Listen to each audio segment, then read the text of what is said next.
नमस्कार विद्यार्थी मित्रांनो, आज आपण सोडवत आहोत 10 नोव्हेंबर 2024ला झालेला TET पेपर 2 आणि त्यातील मराठी विभाग. तर पहिला प्रश्न होता बघा, एक म्हण दिलेली आहे, त्या म्हणीतून आपण काय करायचं आहे, समानार्थी शब्द शोधायचा आहे. काय होते बघा म्हण, या अक्षरापासून म्हण बनते, उधारीचे पोते संवाहात रिते. आणि रिते म्हणजे रिकामे, रिते हा शब्द भेटतो आणि रिते म्हणजे रिकामे, पर्याय क्रमांक 2. त्यानंतरचा प्रश्न आहे, राजा मंगळवेडेकर यांचे पूर्ण नाव काय? तर वसंत नारायण मंगळवेडेकर, पर्याय क्रमांक 2. वनवास या पुस्तकाचे लेखक कोण आहेत? तर प्रकाश संत हे वनवास या पुस्तकाचे लेखक आहेत. आरती सुरू झाली, घंटानाद सुरू झाला, याचे मिश्र वाक्य कसे होईल? तर जेव्हा आरती सुरू झाली तेव्हा घंटानाद सुरू झाला, असे याचे मिश्र वाक्य बनते. पुढचा प्रश्न आहे, षष्ठी व सप्तमी एकवचनी विभक्तीचे अनुक्रमे प्रत्यय कोणते? तर षष्ठीचे चाचीचे आणि सप्तमीचे तई आ, पर्याय क्रमांक 4. बद हा उपसर्ग लागून योग्य विरुद्धार्थी शब्द तयार करणारा पर्याय कोणता? तर होतो बदनाम. ह्याला काय पर्याय उपसर्ग लागेल? अवगुण, अपमान, अवकृपा. तर नामला काय लागणार? बद, म्हणजे बदनाम, पर्याय क्रमांक 4. नोकरीसाठी केलेला अर्ज हा पुढीलपैकी कोणत्या पत्राचा प्रकार आहे? नोकरीसाठी केलेला अर्ज हा औपचारिक पत्र हा अर्ज आहे, पर्याय क्रमांक 3. ए, आई, ओ, औ हे कोणत्या प्रकारचे स्वर आहेत? तर हे संयुक्त स्वर आहेत. सर्व लघुमात्रा असणारा खालीलपैकी शब्द कोणता? लघुमात्रा कमळ, कमळला सर्व लघुमात्रा येतात. आयुष्यात यशस्वी होण्यासाठी तो टिमटिम या वाक्यात योग्य वाक्यप्रचार वापरा. आयुष्यात यशस्वी होण्यासाठी तो जीवाचे रान करतो, म्हणजे जीवाचे रान करणे हा योग्य प्रचार इथं लागू पडतो. पुढीलपैकी अशुद्ध शब्द ओळखा. तर नवीन, नवीन हा अशुद्ध शब्द आहे, कारण वला दुसरी विलांटी हवी. पुढीलपैकी वचन नियमानुसार गटात न बसणारा शब्द कोणता? नदी, बी, काठी, पाखरू. तर नदीचं अनेक वचन नद्या, बीचं बिया, काठीचं काठ्या आणि पाखरूचं पाखरे असं होतं, म्हणून पर्याय क्रमांक 4 योग्य राहील. सूर्य उगवला हे कोणत्या प्रयोगाचे उदाहरण आहे? सूर्य उगवला हे अकर्मक कर्तरी प्रयोगाचे उदाहरण आहे. वाक्यातील विघटन होऊ न शकणारी सर्वात लहान अर्थवाहक रचना म्हणजे टिमटिम होय. तर त्याचा पर्याय क्रमांक उत्तर येणार 1 पद. 2 शब्द जोडताना तसेच ओळीच्या शेवटी शब्द अपुरा राहिल्यास कोणते विरामचिन्ह येते?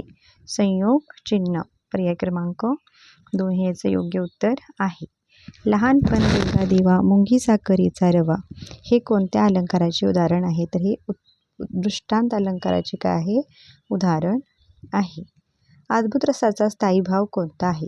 अद्भुत रसाचा स्थायी भाव विस्मय. विस्मय हा अद्भुत रसाचा स्थायी भाव आहे. त्यानंतर पहा, खालीलपैकी कोणत्या गटातील दोन्ही नामांची वा प्रत्यय लावून भाववाचक नाम तयार होणार नाही? तर पहा, पहिला पर्याय बघा, गोड, गोडवा, ओला, ओलावा, मनुष्य, मनुष्यत्व, गोड, गोडवा. गोडपासून गोडवा बनतं, पण मनुष्याला वा लागत नाही, त्यामुळे पर्याय क्रमांक 2 हे याचं योग्य उत्तर आहे. अरे रे आणि कडे ही अनुक्रमे कोणत्या अवयवाची उदाहरणे आहेत? तर अरे रे, कडे ही अनुक्रमे केवल प्रयोगी, उभयान्वयी व शब्दयोगी अवयवाची काय आहेत? उदाहरणे आहेत. अरे रे, बापरे हे केवल प्रयोगी, आणि, व, पण, परंतु उभयान्वयी. कडे म्हणजे शब्दाला जोडून येतात, कडे, वर, खाली, तर ते शब्दयोगी अव्यय, म्हणजे ह्या ठिकाणी पर्याय क्रमांक 2 हे ह्याचं योग्य उत्तर आहे. आज पाऊस येईल बहुतेक, आज पाऊस येईल बहुतेक टिमटिम या वाक्यातून कोणता अर्थ सूचित होतो? तर इथं शक्यता दर्शवते विद्यार्थी वाक्य बनते. पुढीलपैकी संधी विग्रहाच्या नियमानुसार गटात न बसणारा शब्द कोणता? गटात न बसणारा शब्द कोणता? तर पहा, निष्फळ, निष्कपट, निष्कारण हे एका गटातले आहेत, तर निरीच्छा हा वेगळा आहे, म्हणून पर्याय क्रमांक 3 हे याचं योग्य उत्तर आहे. कृतघ्न, घर जावई, सुखद ही कोणत्या समासाची उदाहरणे आहेत? तर ही तत्पुरुष समासाची उदाहरणे आहेत. कृतघ्न म्हणजे उपकार न जाणणारा, घर जावई घरचा जावई, सुखद म्हणजे सुख देणारा, अशी काहीची फोड होते. या सामासिक शब्दांची हा तत्पुरुष समास आहे. त्यानंतर पहा, पुढीलपैकी विरुद्धार्थी नसलेली जोडी कोणती? उदय अस्त बरोबर आहे. कृश स्थूल बरोबर आहे. उघड गुप्त बरोबर आहे. कृपण आणि कंजूष समानार्थी बनतात, त्यामुळे पर्याय क्रमांक 2 हे आपले योग्य उत्तर आहे. त्यानंतर दिलेला आहे उतारा, आणि उताराचे प्रश्न पाहूयात. उतारा पाहून घ्या. शबरीच्या आश्रमाजवळ फुललेल्या फुलांचे वैशिष्ट्य काय होते? तर फुले सुगंधी होती. या उतार्यातून विद्यार्थ्यांच्या मनावर काय ठसवायचे आहे? कष्टाचे महत्त्व. पुढीलपैकी कोणाचा उल्लेख उतार्यात आलेला नाही? तर कोणाचा? दशरथ राजांचा आलेला नाही. नंतर दिलेली आहे कविता, आणि कविता वाचून ह्याच्यावरचे सोडवायचे आहेत प्रश्न कसे आहेत? विनायकाच्या मदतीस कोण आले आहे? भिंत. जड लंगर तुझ्या पायी या ओळीतून काय सूचित होते? तर पारतंत्र्य. दगडाची पार्थिव भिंत तो